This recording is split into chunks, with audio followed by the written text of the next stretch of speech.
What up guys, me Patrick LeVar back with another video. And in this video I'm going to be doing a breakdown of my night practice.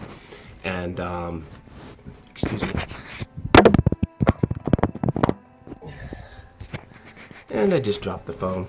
I am recording this on the phone. I'm using the AZ screen recorder.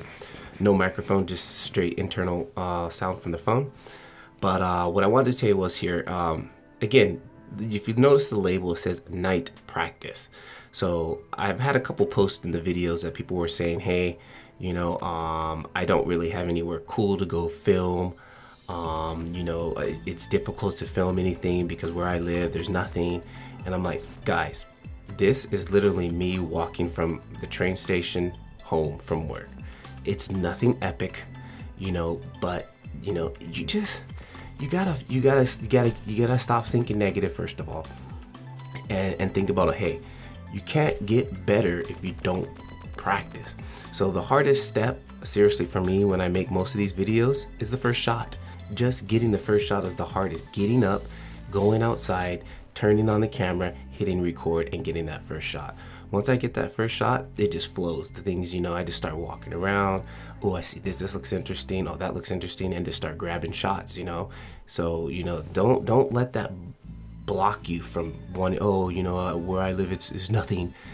Find something, you know, make something interesting. That's, if you think about it, if you can make boring surroundings interesting, when you go to an epic location with, you know, beautiful views, you can make it look even more great. So keep that in mind. And that was one thing that I had from Brandon Lee. I'll put the link up here in the description. Brandon Lee talks about he had a boring room challenge. He was just in a boring hotel room, and he practices in a boring hotel room just to get, you know, if you can make boring look interesting, you're doing something right. So enough of my jibber jabber. Let's get into the video here. I am going to play it through one time and just kind of talk over it, and then what I'm going to do is jump onto the computer and I'm going to add in, I did take my GoPro, I call it a GoPro, but it's my Wii Muse Action Cam. It does 4K, 2K, HD. I had it in 2K mode, and it is at night, so the quality kind of sucks. So, but you can still see enough of me doing the movements, and I'm going to try to match up the movements with the GoPro footage so you guys can see the difference, or basically you can see how I did some of these movements. I didn't use any stabilization. I didn't even use my center mount. I just used the phone, bare hand, holding it on the edges. Actually, I think I did use my center mount. I can't remember. It was a long day of work and I came home. Actually, I don't think I did use my center mount because I was too lazy to put it inside of it. But because for me using the center mount, I have to take it out of my case. Oh, I got my case, so I will be doing a video probably after this video about my case. So I'm happy with that. But I didn't use any glide cam. I didn't use any stabilization. I didn't even use no stabilization inside Adobe Premiere, which I used Premiere to edit. This is just clearly in-body stabilization on the Samsung phone. So, and just being really smooth, man. You gotta think, if you want cinematic movement, you gotta move smooth and cinematic like. You know, you can't just be herky-jerky walking around and then put it in your computer and wonder why it looks horrible, or when you go back to edit it, it just looks bumpy, not smooth. Well, how smooth were you when you recorded it? So keep that in mind. Let's get started. Now, I didn't really do any color grading. The only thing I did was I added a LUT that I have to this. I didn't even do any exposure. I didn't do no color correction or anything. Added some glitch effects here. This is pretty much just stock. I wanted to see what the phone will look like in just natively recording it in low light. Some of these shots I did in my other past night practice because I wanted to compare the difference and use to see how much of a difference this phone made compared to the other one. And I'm pretty happy with the results so far, you know. So